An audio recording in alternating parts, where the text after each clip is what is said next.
ভাই আজকের ভিতরে আমার একটা ফয়সালা করে দিতে হইব। ফয়সালা? কে এর ফয়সালা? কি এর ফয়সালা বুঝো না? কবে তে কইতাছি আমার সম্পত্তি আমারে বুঝাই দিতা, আজকের ভিতরে আমার বাগের সম্পত্তি আমার বুঝাই দিতে হইব।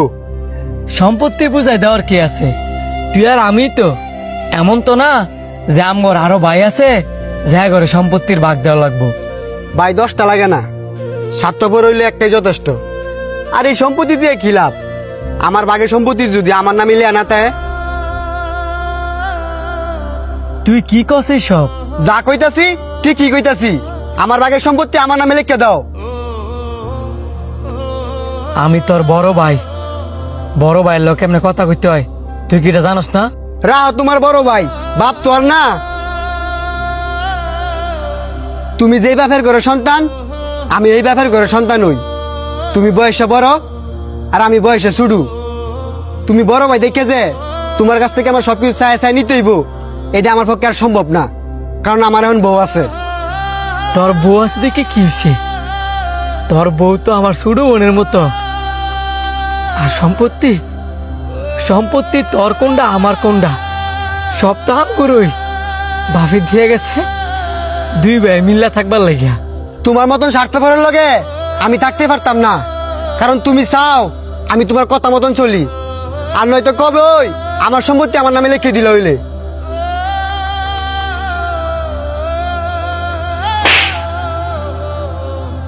তোর সম্পত্তির ভাগ লাগবো? যা, কালকার ভিতরে তোর সম্পত্তি তুই ভাই যাবি।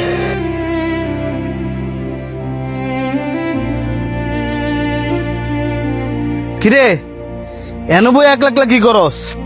কিছু করি না। বুঝি তো তুই যেন বইয়া বইয়া কান্তাছস।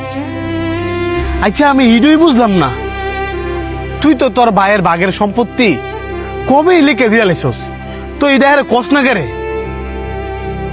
খেরে জানাই নাই, তুই তো আমার ছোট ভাইয়ের স্বভাব জানোস। হ্যাঁ যদি জানে যে হ্যার বাগের সম্পত্তি আমি হ্যার নামে করে দিছি, তাহলে হ্যাঁ এই সম্পত্তি বেচে বেচে বই হবে খাইব। আব্বাই কইছি আমরা সম্পত্তি কমানোর বদলে যাতে করে সম্পত্তি বাড়াই। আর এটাও কইছি যেদিন আমগর সম্পত্তি ভাগাভাগি হইব,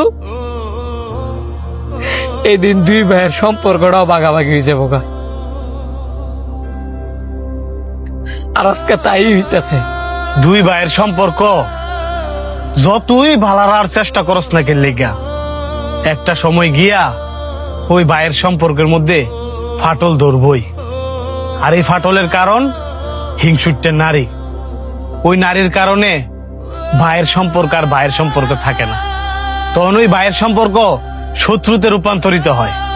তাই না আমি আর কি করব? এখন আর কিছুই করার নাই।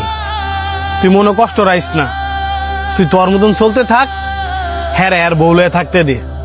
একদিন দেখবি ঠিকই বুঝবো যে তোর মনের মধ্যে কোনো লোভ ছিল না। অন্তর দাঁড়াও, কিছু কইবেন? অনেক কিছুই তো করার আছে, কিন্তু তোমার ভাই আমারে চুপ করায় রাখছে, এই কারণে এতদিন কিছু কইতে পারি নাই। কিন্তু এখন আর আমি চুপ থাকতে পারতাছি না। তুমি যে তোমার ভাইয়ের সাথে তো খারাপ ব্যবহার করলা, বারবার কইলা তোমার বাগের সম্পত্তি যেন তোমার নামে লেখা দেয়। তুমি জানো তোমার ভাই তোমার বাগের সম্পত্তি আমারে সাথে করে নিয়া তোমার নামে যে কবেই লেখা দিছে। আমার নামে লিখে দিছে? হ, শুধু তাই না, তোমার বাগের সম্পত্তি তোমার নামে তো লেখা দিছে দিছে ওই, এমনকি তোমার ভাইয়ের বাগের সম্পত্তি থেকেও তোমার নামে লেখা দিছে, যাতে তুমি কোনো সময় তার ভুল না বুঝো। কিন্তু কি হলো, দিন শেষে তো এই ভুলই বুঝলা। তবে একদিন ঠিকই বুঝবা তোমার জীবন সুন্দর করার লাগিয়া তোমার ভাই যে নিজে কতটুকু ত্যাগ স্বীকার করছে। ভাই আপনি আমার মাফ করে দেন, আমি আপনার লগে না বুঝা খারাপ ব্যবহার করছি। আরে বুকা তুই মাপ চাইতেছিস কি লিগিয়া? আমি তো তোর ভাই। তারপরেও ভাই আমি আপনার লগে অনেক বড় ভুল করে লাইছি। মানুষই তো ভুল করে, এই কারণে তোর মাপ চাইতে হইব। কিন্তু হ্যাঁ, প্রত্যেকটা ভাইয়ের মধ্যে এই জিনিসটা থাকা উচিত ভাই ভাই যদি মিল থাকে পৃথিবীর কঠিন কঠিন কাজও ছয় করা যায়।